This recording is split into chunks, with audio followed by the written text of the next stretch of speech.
Well, good morning, everyone. Thank you for being here today. I'm Ron Solheid, Director of R3 Collaborative. I know we have a few more people that signed up. We got a couple folks online as well. And we're gonna get started. We've got a presentation today from partners. But before we get going with that, we're going to kind of do introductions around the room and a couple of announcements. Quick housekeeping, there are restrooms downstairs. There's an elevator out front if you need it. Otherwise, the stairway's back here. And so if you need those, they're there. We have all kinds of refreshments today, and we have pizza coming because it will be here. They've got it figured out. So, Lord, and no snow. They will be here for sure. So at any rate, we're going to get going, but a couple of announcements maybe you saw on our posting for today. Art from the Inside. Many of you maybe know Antonio Espinoza. He has spoken to this group before in the past, and they are doing an art show and sale out at Stillwater, right across from the prison at what was the warden's house. So it's easy access. You don't have to check in, get into the prison, and they're going till 3 today, Mary? 3:30?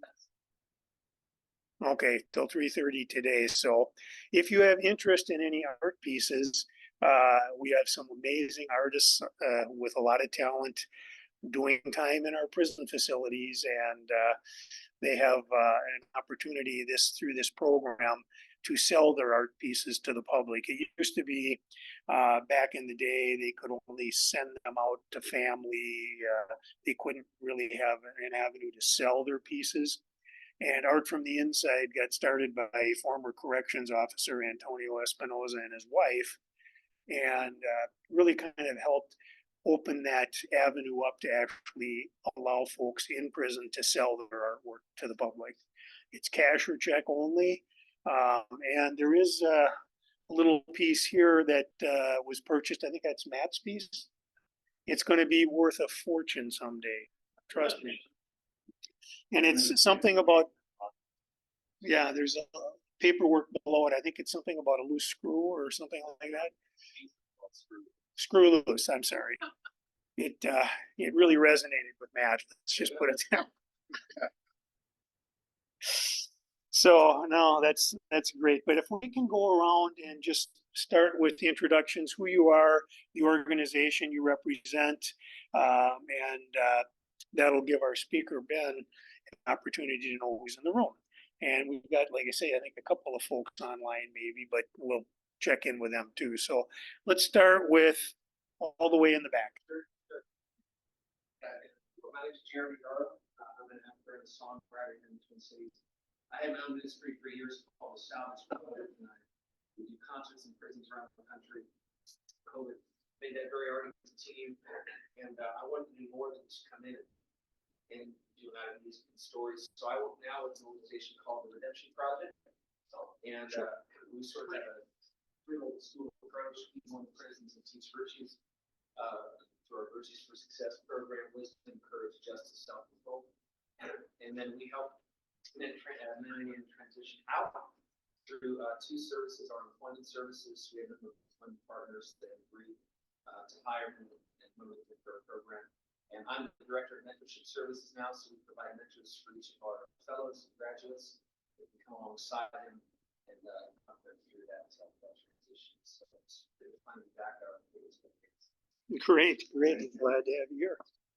And let's go to Micah. All right, so I'm Micah. I'm with Minnesota Adults Town Outreach Representative.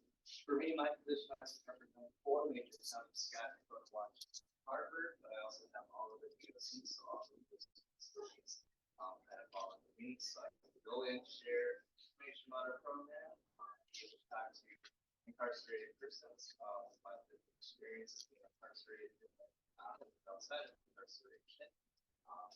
And I get to do these types of meetings as well, getting to do it. So always get to see that second day in a row. Great. And? Okay, so my name's Nicole, and I'm with People Incorporated. I am in contact with the Department of Jail.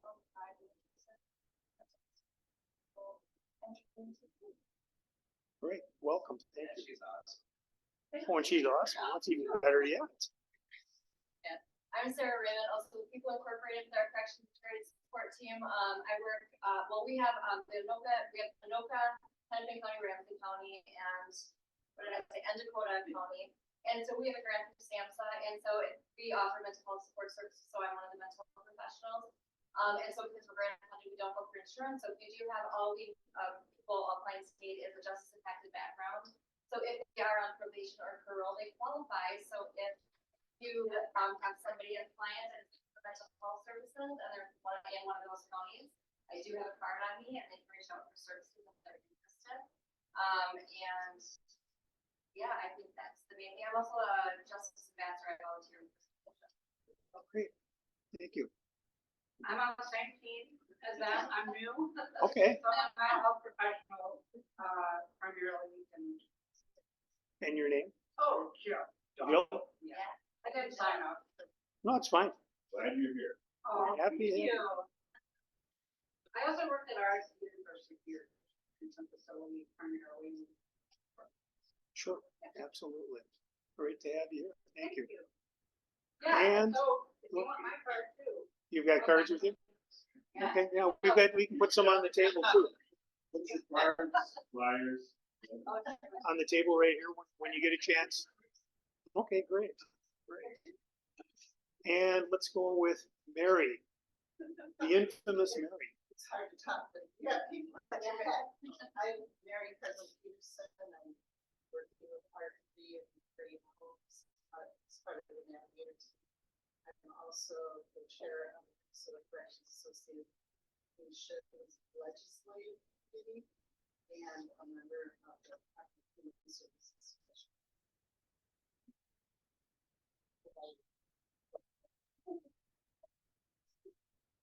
Retired from the Vegas, now part of Wayne Collins. Glad you're both here. My name is John Magnuson. I am the CEO of Relevant Recovery, which is a discovering spiritual community that provides interventions, coaching for individuals and families, and renewal retreats. And we're going to be launching a place called the Recovery Ranch, which is a space and place to experience recovery. So, more to come on that. Great. That'll be good news. We'll look forward to hearing about it. Well, I'll sit here first. Absolutely, we'd like to do that. And Matt, Hi, everyone. Matt Stevenson. I manage Minneapolis for Rain Homes, and I'm also director of the social services of Minnesota, Minnesota's largest crisis resource website. Feel free to rate and comment resources there. We share. great. And Bill, and the guy in the camouflage outfit in the back. I'm Ben Zachmeister with MSP Demolition in North Reentry. I focus on employment and this for people transitioning from recovery or incarceration. So we provide jobs or training center, maintenance, to people successful construction workplace. Great, glad to see you here. And the gentleman to your left. Where? Say, John. Yeah, I know. I'm using the term loosely. As they say. Oh, that's loose, or you're taking it off. I'm just glad to be alive, glad to be here, glad to see everyone of you here. As it takes a village, it's a team effort. We work with a population that has some challenges, and so as the founder of Rain of North America and numerous miscellaneous under that, my objective is to provide safe and sober housing for those coming out of the system, no matter where you're at in continuum of care, as well as work therapy, such as Ben sitting to my right, and of course mental health is growing even larger with the population we serve. So it's a combination where we need to really make it a team effort. And, as we each specialize and take care of our corner of the market, doesn't mean we can't play with other people in the sandbox. So glad to see you all here. And I also serve on the board for. So, and Matt, can you check who we have online? Is it just Crystal? I suspect. Okay. I'll be driving through Arkansas or something. You know. It's coming back to Florida. Oh, well, I don't even, it's great time. Let's come back to the snow. yeah, exactly.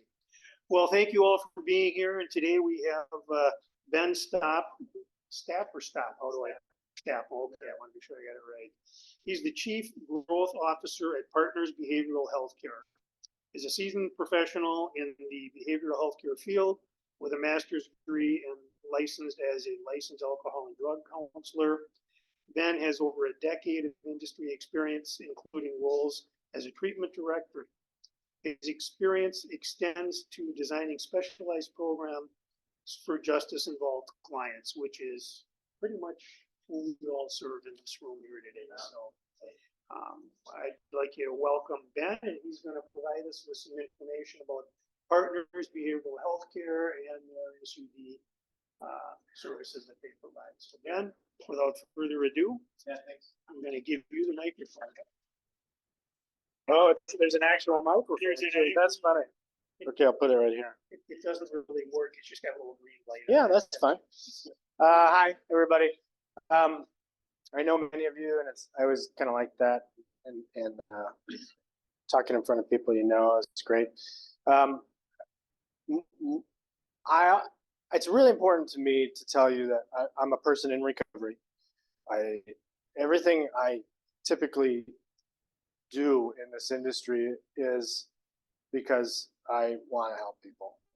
It just comes down to mission. I just want to, whatever it takes, right? And really remove barriers. I see some gaps sometimes. And so, I like to be a gap filler. I like to problem solve things. I like to do that. But at the heart of it all, it's because I'm one of the clients that we're taking care of. And I've been somewhat successful. And so I know there's hope, right? So for you guys know this because you're one of them, but a lot of our job is just holding on to hope for those people that are unable to see it for themselves. So I am a counselor. I've worked everywhere from tech to just some leadership roles and things like that. So I'm a big believer in Partners Behavioral Health Care, where I am today, and actually came from Teen Challenge, so I know Michael well, and he and I go way back, and so I'm a big believer there too, in Teen Challenge, and Matt I know well, and so his services are dynamite, and John's okay too. We're dealing with that. Yeah. So what I'll do is, and there is somebody online. I built a deck, and it's just pretty basic, but really I don't mind at all some interaction if you feel like you have questions, or if I'm not very clear on some things or things like that. Or how about this?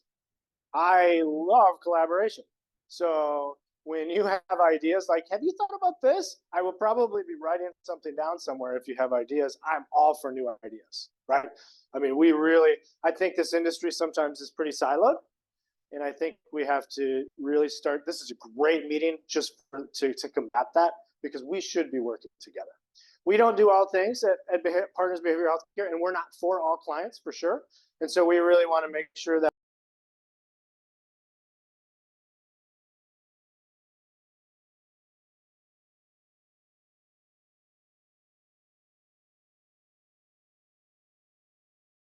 pretty cool stuff for you guys today. I think it's really cool. I do have, and I'm going to be off camera, I'm sure, Matt, but before you leave, maybe grab my card, because you never know. And then this is really small font. So some people are going to have a hard time with this. And I know who you are, because you're going to have to take a picture, and then you're going to be doing this, right? But please, please, please take this, because it's a pretty good summary. And I liked it because it is small, so it's not the sheet of paper. You can kind of put it wherever you want. I'd love to have a conversation with you at some point. So I'm going to run through some stuff just so you know who we are a little bit, and we'll be in good shape. Let's see.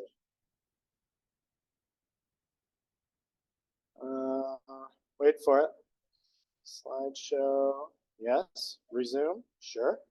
And then, Start commercialized it, Rick. yeah, go ahead. This is being recorded and this will be available. Ooh. Shoot. Really, you went and make sure that if you could say this. Oh, so I gotta be mindful of what I say. I didn't know that. Let me back up and start thinking about what I said there. Okay, Partners Behavioral Healthcare, our mission statement, Partners Behavioral Healthcare provides substance use disorder and mental health treatments through a risk, need, responsivity model with evidence-based curriculums, empowering individuals to sustain positive change. So you might have heard, how many people have heard of R&R? Okay, I'll run through it just a little bit, but it's a pretty cool model. It's exclusive to justice involved clients. That's who we serve, and that's who we're going to continue to serve, and and we won't deviate from that. Even if there's opportunity over here to do something, that's our mission. That's who we're here to serve. So, well, thanks for asking, Matt. I'm going to walk through it really quick for you so that you. Let me see. There, RNR. Yeah. You know, there's plenty of seats over here too if you'd like to have a front row seat so you can see a little better. This company was started 2013 by a woman named Jackie Casey. Jackie was a treatment director at Teen Challenge. And if you know Saul Selby, Saul actually, when he came into the system, he replaced her. So she left to start Partners Behavioral Healthcare. Today it's owned and run by her son, Chris. So they're the only owners. There's no investors. It's a kind of a typical, mom and pop shop that we're serving 200 clients today, 4 locations, and then telehealth as well, which I'll run through.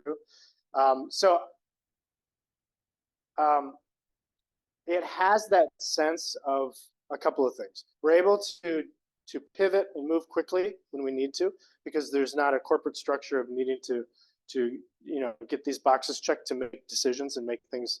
But also at the same time, there's just that heart. Chris runs the show, right? I mean, he's the owner, he's the CEO, and he is on the phone at every level of employee on a pretty normal basis, regular basis. So I like that part. I like a CEO that doesn't mind, like John works like this too, doesn't mind getting their hands dirty and getting in there and talking to clients and being on the front lines of things. So I like Chris a lot. He's a Christian guy. He puts his faith forward, and that's meaningful. I can get behind a guy like that, right? So that part's really important to me. I like the company. There's about 35 people that work there at the 4 locations, and yeah. Did it go? Okay. Target population, like I mentioned already, justice involved clients, men and women. We do take SOs, so I put that in there, and I always kind of feel weird about like putting just that one in there, but I think it's rare, and so I just want to say that's something that we will take just about anybody, and because you know why? Because, gosh darn it, just a second, Mike, I'm in the middle of a heartfelt moment. People have value regardless of what they've done in their lives. And gosh, I am a receiver of that myself, right? So I don't think we ever stop loving people for who they are. And I don't think we ever stop serving them. And I understand not every program can take it's designed around, keeping people safe and things like that. Fine. And so that part's just really important. What do you got, Micah? So you take all levels. Yeah. 1 through 3. How quick can you get to it? Pretty quick. Yeah. I mean, we'll talk about, great. I'd love to be in contact with you anyway, Micah. We'll talk about process in a minute, but pretty quick. Sometimes for 3s, the housing situation is tricky, as you guys know. And so that may take a little more time, but it is possible, and we do it on a regular basis. And I can witness they take this. John can witness that. About 95% of our clients are Medicaid. We do have all the commercial contracts too, but most of our clients are Medicaid. And we even got a contract with TRICARE just recently. And so that's kind of unique and kind of cool. I have to design a program around that, which I haven't done yet, but we will. Okay, we talked about risk, need, responsivity. And Matt, this is just for you. But essentially this, I can sum it up for you. A client comes in with a risk, right? There's a certain risk level of recidivism, of criminal recidivism. So at that point, we're not talking about SUD. And that has to be measured. And so we use an LSCMI. I don't know if you're familiar with LSCMIs. DOC uses it, probation uses it. Certainly, you're probably familiar with them. Yep, exactly. And then we put them on, we target a track based on risk of high, low, high, medium, and low. And so this LSCMI is an assessment tool that takes a little bit of time. Took a lot of training to get my staff trained up for that. It was very expensive to get that done. I don't know another treatment center that does LSCMIs. And at the end of that, we assign a risk level. We're also going to do one halfway through, and we're going to do one upon completion, so that hopefully we can start to see, the risks are reducing. That's the goal, right?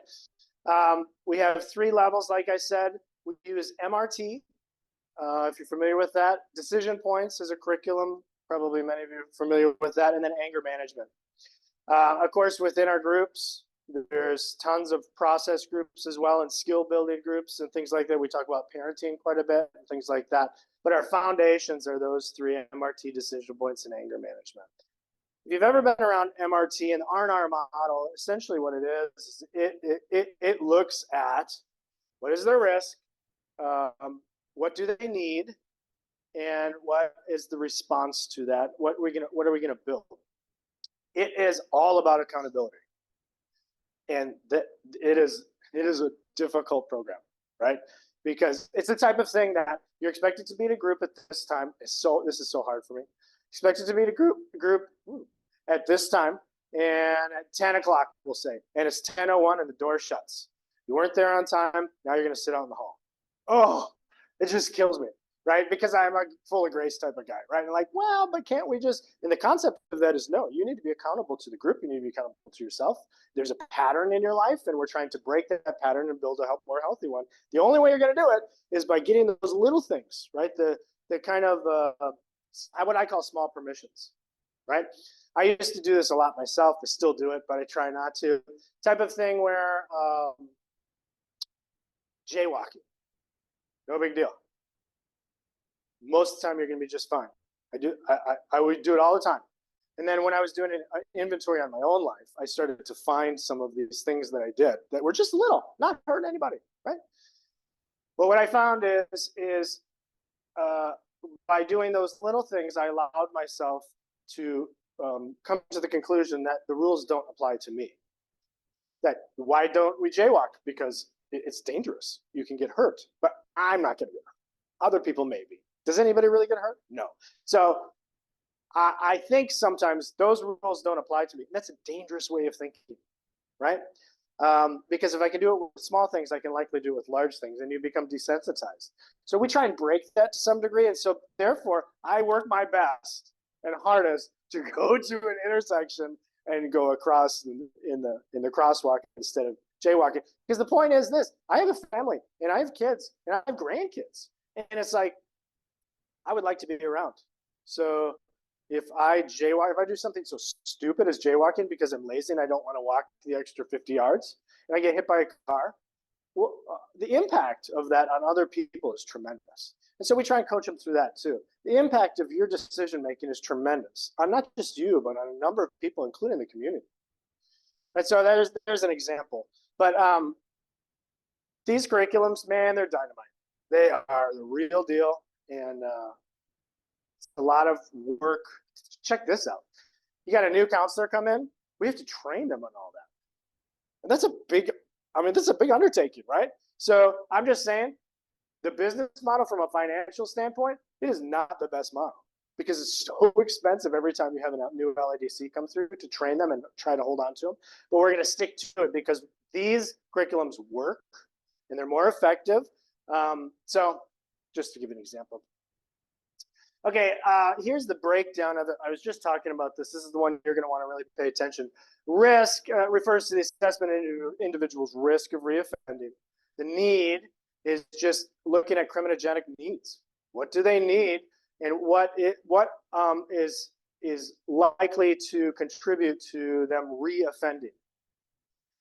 Things like substance use, but not exclusively substance use. So check this out. We are an SUD mental health clinic. We don't talk about SUD very often.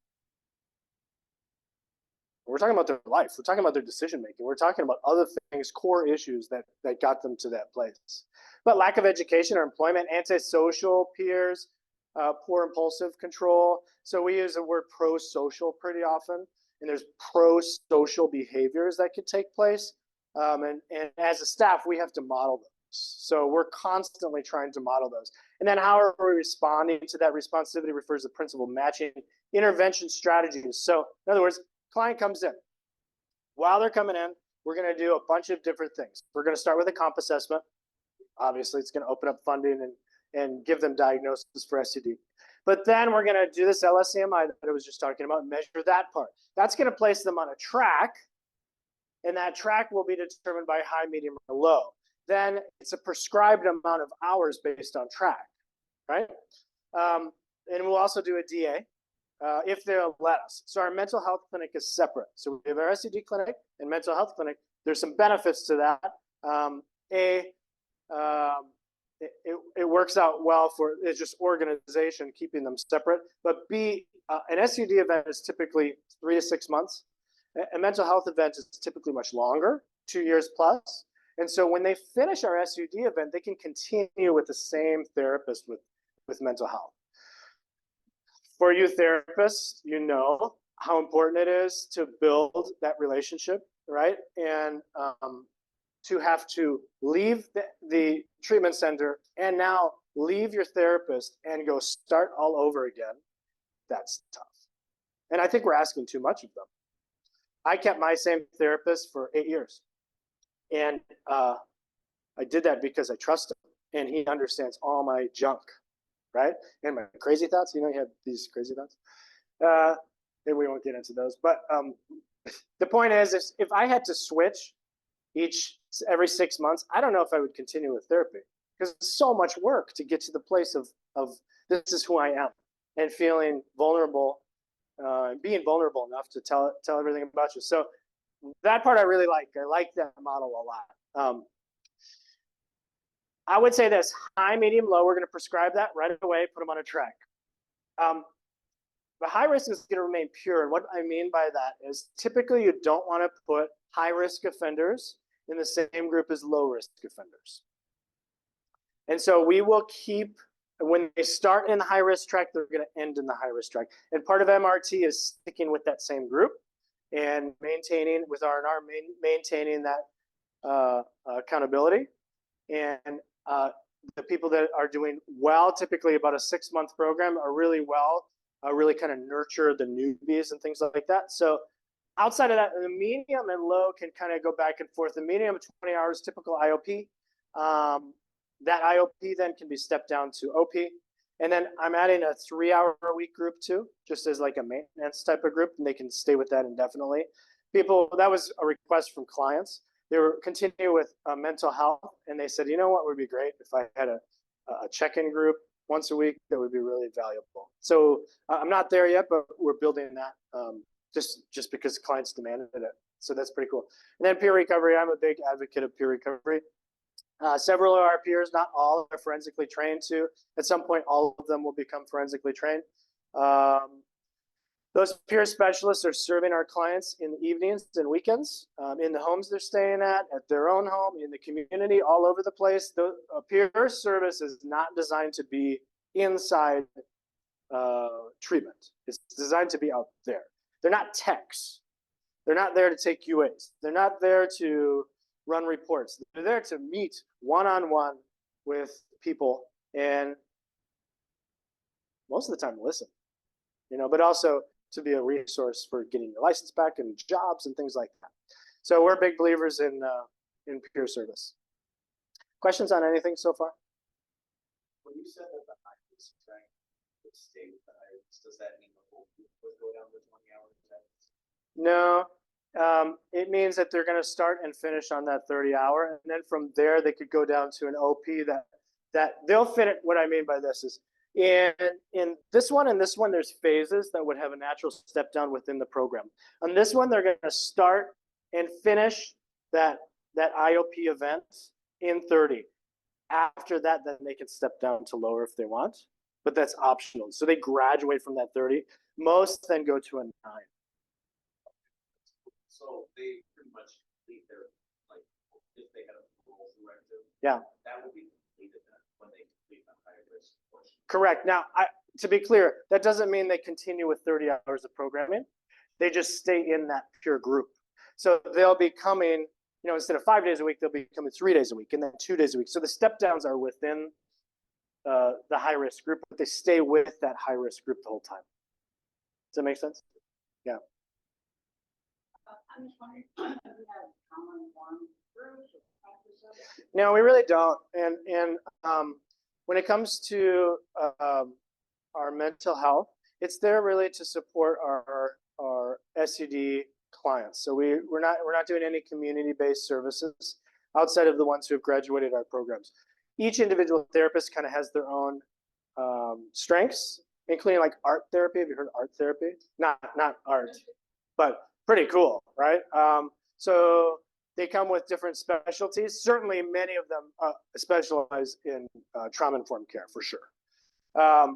But the bulk of what we do and what I'm describing here is our SUD services. And then mental health are a pretty well-rounded crew. Yeah. And we like to utilize outside referrals too, sometimes for things that are needed. Like I only have a few therapists, and they have unique sets. They have unique skill sets, but many times too, people want to see somebody else, or they have a connection to a previous therapist. We are all for that. We want that. Let's maintain that. We don't want to break those relationships, and so we don't have to be the ones serving, including peer recovery too. If they're working with a peer in a different rate, let's keep doing that. Do not stop that. Anybody else?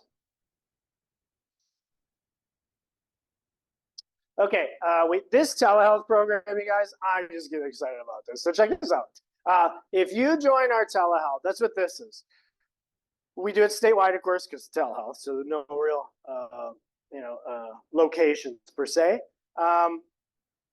We send them this box, and I like it because it just looks regular, right? So it's addressed to me, and you open it up, and we're so glad you're here. It's kind of meant to be something you want to open instead of something that it looks at. And we have bound curriculum, so we'll send them a curriculum we're going to work through and a workbook for them. That's pretty cool. In it also comes 2 mouth swabs. So we'll do, I guess you don't call them UAs, right? Because they're not, but mouth swab tests. And those are, of course, random and assigned and things like that. We send them a tablet. So in there is a tablet. And do we get these? Everybody says, how do you get those back? We don't most of the time, but you go, whatever. We try, you try to get them back, but you don't. This is dead, but if it was going, it would power up, and there's one button for your group. So it's not free and open just to use as a tablet. It's just for our program, and it's foolproof. They don't have to sign in or log in. It just takes them to their group and their telehealth group, and it pulls it up. So that's pretty cool. I'm proud of that. This was Chris's idea because we were having problems, and people were dropping, and they were doing other things on their phone, and it was always there's 3% left. I have to go, or they're texting in the middle of it, and so you can't see. Same thing we do, a lot of us. And so we just said, you know what, we just need to send them a tablet. So tablets in there. And then tablet instructions and all kinds of stuff like that. We even send them a pen and a little, somebody took it. I was just at MSSA. And if I leave this out for too long, somebody will steal this at MSSA. They will. They just steal it. But there's a notebook as well, like a blank notebook that they can use. So anybody that joins our telehealth program automatically gets one of these. It usually takes 1 to 3 days to send it out and get it to them and start. And we'll do some things in the meantime. So we can do that statewide. Our telehealth program is 20 hours and 9 hours. So we don't have that 30-hour track. We just felt like that was too much. And we really need to be in person for those types of services for that high risk. You got some, John? Yeah. Admiring the beautiful program. Well, thanks, John. Yeah. Does telehealth just do with telehealth people then, or do they connect? Yeah. with it? Yeah, it's not a hybrid, just telehealth. I run hybrid groups and it's just tough. It really is. We all did it probably during COVID, right? Because we had to and things like that. And gosh darn it, it just works better if everybody's online. So I talked through all this stuff, but this is just, isn't this unique? I think this is really unique. So I thought that was really cool.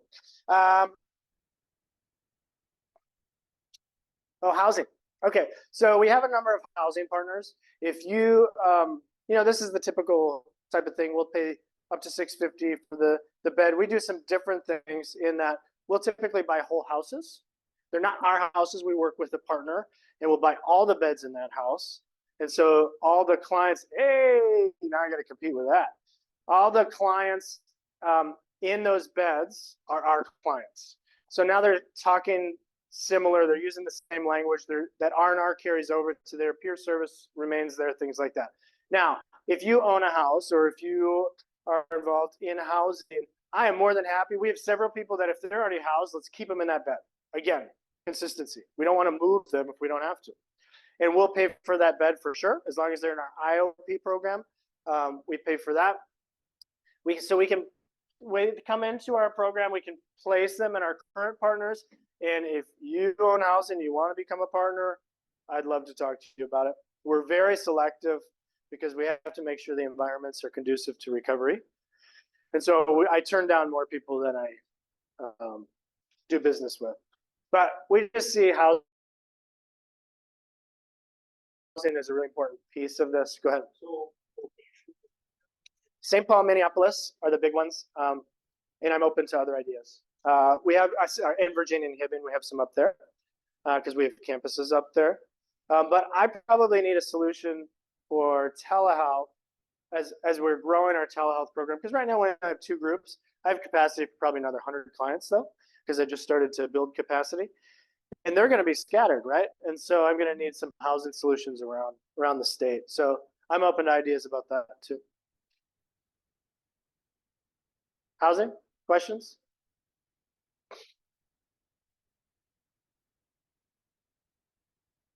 Did I miss one? I think I missed one.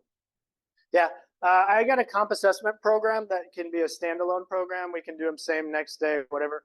Telehealth, even on the phone sometimes. Let's see. If you go to our website, I'm just going to run over there really quick because I think it's easier to show you. If I get, oh shucks, it's going to do that. Okay, thank you. Exit out of this bad boy. Okay, well, let's try this. Hey, thanks.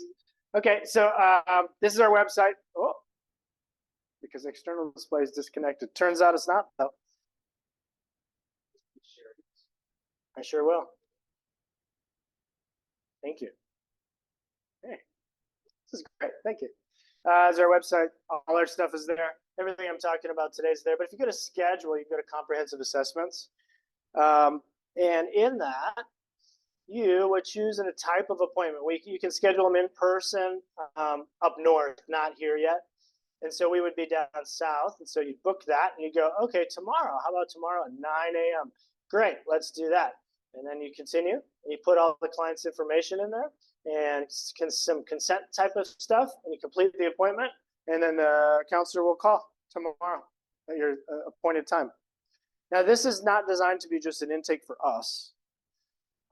This is because there's a gap, and we're finding 7 to 10 days to get a comp done. That is unacceptable. Because what happens in 7 to 10 days? A lot. And you know it. When somebody's willing, okay, I'll do one. You go, okay, we need it right now. We need it right now. And so we can't always do it right now, but we can do it usually the same day. Not always, sometimes it's the next day. You'll notice the times are going to add evening and weekend hours too. so that we can get these done. And then from there, we'll refer out. We want to refer out to your programs. We want to refer out to partnerships. Today, about 50% of our comps come into our programs, and 50% go out to other programs because we want to support those levels of care. Or if they just come in and they don't have criminal justice experience and they're not a good fit for us, we want to find the best. So if you're coming from a program, and Micah, we need to talk about that too. I want you as a referral partner so I can refer out, right? And with mental health, we're seeing this a lot. Really acute, I don't know what you guys are seeing, really acute mental health needs lately. So much so that we can't even address SUD treatment, right? It's just, we can't. And so in our screening, I need partners that I can refer out to. And several of them are going to IRTS facilities and things like that. So really high degree of need. So, but we want to partner with everybody. I do not like the mentality of like, these are our clients and we're gonna fill everybody's need regardless of what type of client. Like we're gonna stick in justice involved in these particular with R&R. Teen Challenge has their wheelhouse. They do some amazing things over there, right? And a really unique 13-month program. Nobody has that. It's amazing. So like we need to be better, in my opinion, about sending people to other places because it's about the client. It's not about us. It's not about revenue. It's about other. And if we start doing that, and if we're responsible with that, you know what? I just believe that the businesses will run really well and we'll all have enough, right? Because there is enough to go around. Oh my goodness. So anyway, that's how you do that type of thing. I'm happy to meet with you too. Hey, let me ask you this. Lately, I've been getting a lot of people asking for DAs, like something similar for that for DAs. What do you guys think about that? Would there be a call for that? For DAs on-demand DAs? Well, like this, yeah. There is? Okay. Well, that's what I'm asking. It is? So probably I should build something, huh? Oh, yeah, thanks. A diagnostic assessment. It really kind of produces a diagnosis, mental health diagnosis. Okay. And initiate services too, right? Yeah, right. Is that like a pre-screen? No, that's the actual assessment. Yeah, Just like a concept of substances. that's right. Yeah, it's the mental health version of that. Yeah. Sure is. I just mean it's a little trickier to fund because, of course, if you're on straight MA, it's not covered, or if you're doing OO span, it's not covered. So we have to make sure they're on they have insurance for that. Yeah, but MNsure Navigator should take care of it. Okay, thank you for the insight. What do you got? Let's see. What else do I have? I think I can just leave it this way for right now because it's my last slide. I talked about peer recovery. I already walked through this, but just big believers in this. This cannot be a standalone service. In other words, a client has to be in our treatment program in order to receive peer recovery. If they want to continue, then they should reach out to RCOs. And so like MNPRA, there's several RCOs around. Matthew Emerson has an RCO. There's several out there that they can do standalone peer services. And so that would be a good fit for the client. So we can coordinate that too, right? Because this can last a long time. Like it's really healthy to work with a peer specialist for a year plus. It's a really good idea. It's that level of accountability. Outside of that, that's me. And there's my cards over there, and you're supposed to take one anyway. And what I'm going to do this instead because people won't take it. What questions can I answer?